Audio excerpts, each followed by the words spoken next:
करे जा का करे जा। जब अबू हमरा रडार में ना तहिया समझ में आई। सुनो, आज मैं जो गाना गा रहा हूँ पीछे तुमको भी गाना है। हमके अच्छा ठीक है ना? सुनो। कैसे के छोड़िए गोरी ओढ़ानी के कोरवा, तू त चलिए रे जईबू ना। कैसे के छोड़िए गोरी ओढ़ानी के कोरवा, तू त चलिए रे जईबू ना। देखे अखिया में लोरवा, तू त चलिए रे जईबू ना। देखे अखिया में लोरवा, तू त चलिए रे जईबू ना। बोलो बोलो। नाही हम कैसे के छोड़िए गोरी ओढ़ानी के कोरवा, तू त छोड़िए गइलो ना देखे अखिया में। रवा तू त चलिए रे गइलो ना। हाँ, नेहिया के डोरी तोड़ी चली जईबू चुपे चोरी, अपना बलमुआ के गाँव हो। बोलो। नैया के डोरी थोड़ी चल जइबू चुपे चोरी, अपना बाला मुआ के गाँव। रोवते बिताइब दिनवा, याद में फाटी सिनवा, भूलिए नु जईबू हमार नाम हो। रोते बीताइब दिनवा सोचिए के फाटी सिनवा।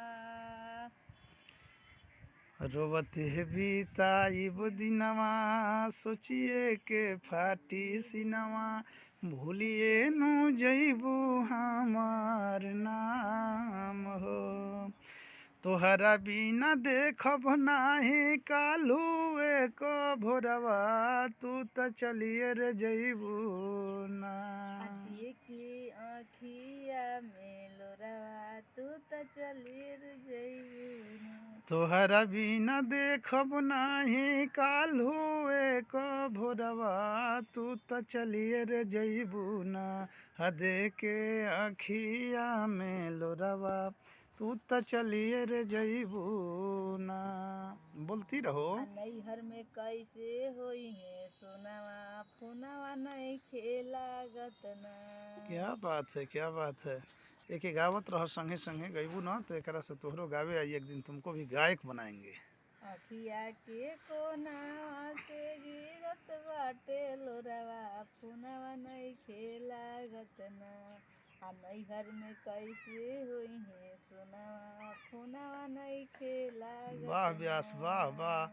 हाँ, अखिया के कोनावा से गिरत बाटे लोरवा, फनवा नहीं खेलागत ना। नैहर में कैसे हुई है सोनवा, फोनवा नहीं खेलागत ना। इस गाना पर आओ। बचपन के साथ छूटी, सपना सजावल टूटी, कोई देबू दुनिया हमार सुन हो। बचपन के साथ छूटी, सपना सजावल टूटी, कोई देबू दुनिया हमार सुन हो। तोरा बिना जी अब कैसे, फाटल दिलावा सी अब कैसे, ले ले जासी नोरवा हमार खून हो। बोलो। तोरा बिना जी अब कैसे, फाटल दिलावा सी अब कैसे, ले ले दासी नोरवा हमार खून हो। अरे व्यास शैलेंद्र मतिजा कोरी लेनी हो रवा, तू त चलिए रे जईबू ना। व्यास शैलेंद्र मति जा कोरी लेनी हरवा तू तो चलिए रे जईबू ना देके आखियन में लोरवा तू तो चलिए रे जईबू ना देके आखियन में लोरवा तू तो चलिए रे जईबू ना कैसे के छोड़िए गोरी ओढ़ानी के कोरवा तू तो चलिए रे जईबू ना दे के आँखियन में लोरवा तू तो चलिए रे जईबू ना दे के आँखियन में लोरवा तू तो चलिए रे जईबू ना।